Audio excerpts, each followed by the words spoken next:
I am out here with Jan, and we're talking about her book. You've got a series of 3, and you said you've got a 4th one coming out soon? Yes, next year. It's right now, 3 books in a series set in the Byzantine Empire in the 8th century, and it's about Empress of Athens, who became an empress in her own right. She even calls herself an emperor, that's why I slipped. And this is her story. It's a good story about a woman who decided to take power into her own hands and succeeded. She got there, she didn't stay there very long, but she managed to get there, and she was only one of 2 women in the Byzantine Empire who did that. Super cool. So what initially interested you? Like, how did you get interested in Byzantine history? Because clearly you must have at some point gotten involved in reading about that. I did. I lived in Greece for 11 years. And in Greece, the Byzantines are still there. Right. If you go any Byzantine church, any church looks like exactly what a Byzantine church looked like. And the food is the same, and Greece, of course, is the same. The sea is the same.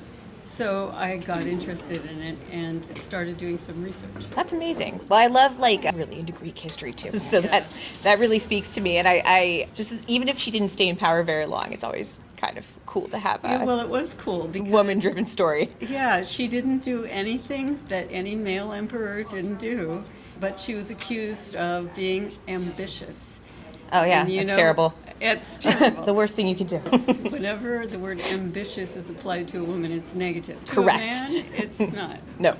And they called her ambitious. And she said, well, okay. And she went for it. Yep, sometimes it pays off. Yeah, she had a lot to learn, and she did it. That's wonderful. Yeah, so I decided to write about it.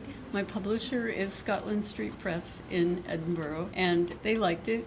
And we put this gold leaf because the Byzantines liked gold.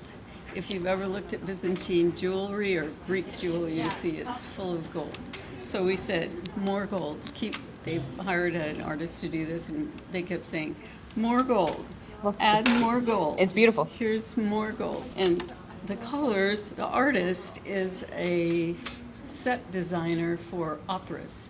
So you can see he's pretty dramatic. Yeah. And we liked the sketch, the publisher liked the sketch so much that they said, okay, put it on all the books. We'll just change the color. That works. Yeah, so the first one is when she gets married and starts deciding she's going to take over. And the second one is when she starts her poisoning activities. And we said, turn it the color of blood. More blood. And so they kept changing the color. Like the tone of the red. Yeah. Yeah.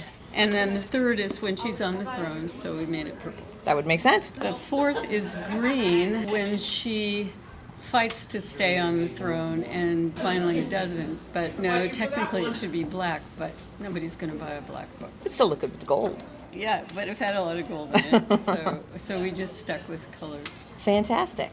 And so you live here locally? Yes, I live in Tacoma, and I drove up here for this art walk. You can't beat an art walk. No. Yeah. Maybe I'll get a chance to walk. Actually walk, yeah.